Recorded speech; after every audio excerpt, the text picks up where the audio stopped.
Hello friends, welcome to Ayurvedwala.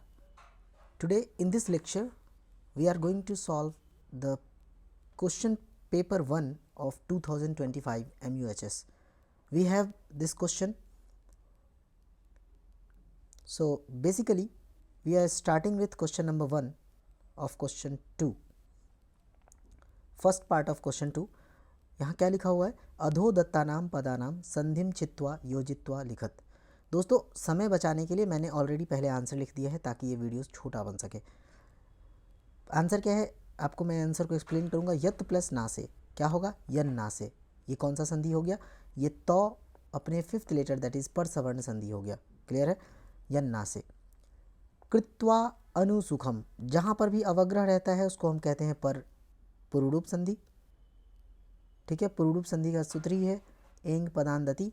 तो यहाँ पर होगा कि कृत्वा प्लस अनुसुखम. ठीक है, बेहतर होता कृत्तो रहता तो ज़्यादा सही से हो पाता है यहाँ पे संधि कृत्वो प्लस अनुसुखम, बट कृत्वा ही है तो अपन डायरेक्ट लिखेंगे कृत्वा प्लस अनुसुखम. ये देखो ओजस्तु, ये कौन सा संधि है? ये विसर्ग संधि है. ओजह प्लस तु. फिर क्या है? अष्टौ अंगानी. अब ये कौन सा संधि है? यहाँ पर संधि विच्छेद किया हुआ है, इसका हम संधि पद लिखेंगे अष्टावंगानी. दरअसल ये अयादि संधि है. अयादि संधि हमने कई बार बात कर रखा है कि ए बन जाता है आई, ठीक, आई बन जाता है आई, और ओ के जगह पर आदेश होता है अव का, एंड औ के जगह पर आदेश होता है आव का. तो यहाँ पर आदेश हो जाएगा आव का, तो आंसर हो जाएगा अष्टावंगानी. ये सत्व संधि है. विसर्जनीय स ओजह प्लस तु ओजस्तु. सम्यक गत्ता, ये बहुत ही सिंपल संधि है दैट इज जसत्व संधि. सम्यक प्लस गत्या, क भी बन गया अपने थर्ड लेटर दैट इज जस प्रत्याहार का आदेश हो गया, यहाँ पर हो गया ग, सम्यक गत्या. क्लियर? दूसरा सवाल देखो. दूसरा सवाल है अधोदत्तानाम पदानाम विग्रह वाक्यम समस्त पदम वालिखत. इनका या तो आपको समास का विग्रह लिखना है या फिर समस्त पद लिखना है. जैसे कि ये समास विग्रह ऑलरेडी किया हुआ है दोषानाम वैषम्यम, तो इसका समस्त पद क्या होगा? दोष वैषम्यम. ठीक है, ये दोष वैषम्यम चरक संहिता से लिया गया है. ये चरक संहिता के श्लोक का पार्ट लिया गया है. ठीक है, दोष वैषम्यम धातु वैषम्यम ऐसे वर्ड लिए गए. अविकृति, ये जो आप समासिक पद देख रहे हैं, ये समासिक पद दरअसल नए तत्पुरुष समास का है पार्ट. ठीक है, जिसमें ऐसे ही एक और सिमिलर एग्जाम्पल आता है असत्यम, तो हम लिखते हैं न सत्यम. उसी तरह अविकृति न विकृति है ना, अविकृत तो न विकृत. सुख अर्थम, ऐसे ही आता है धर्म अर्थम. तो ये एक्चुअली क्या है? ये है द्वंद्व समास. ठीक है, जिसमें समाहार द्वंद्व है. तो इसमें क्या होगा? सुखम च अर्थम च सुखार्थम. उसी तरह ये भी द्वंद्व समास ही है जिसमें दो से अधिक पद है, इसीलिए यहाँ पर बहुवचन आया है. जैसे हम ये पहले देखिए पद क्या है? हीन मध्ययो उत्तमा.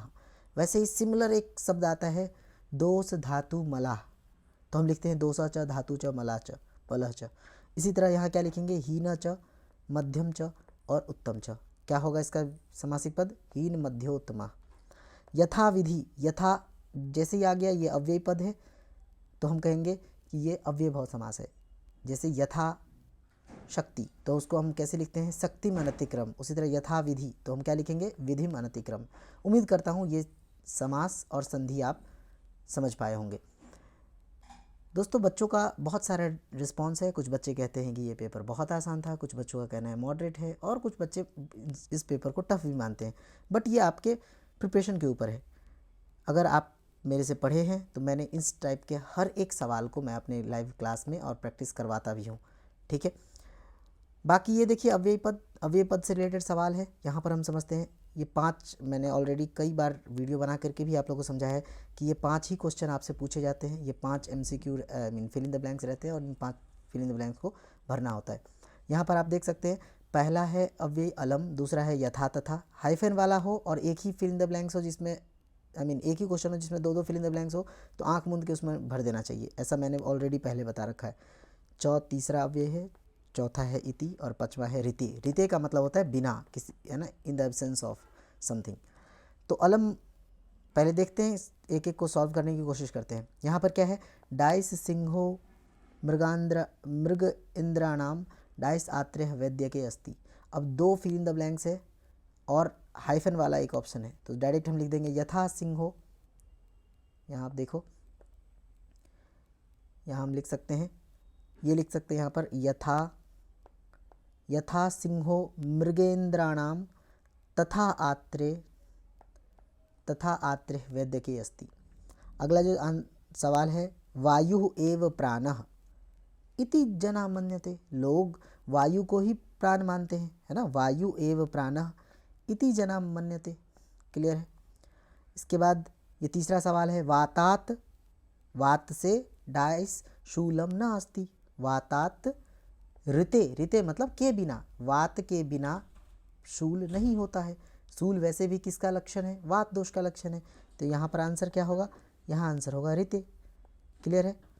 अगला क्या है, श्रमेन मतलब अब मेहनत करना, अब क्या करो? बंद करो, अलम खत्म करो, इस तरह से। तो श्रमेन अलम। क्लियर। फिर देखो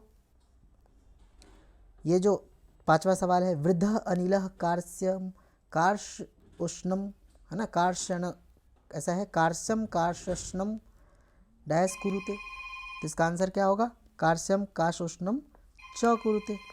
ठीक है।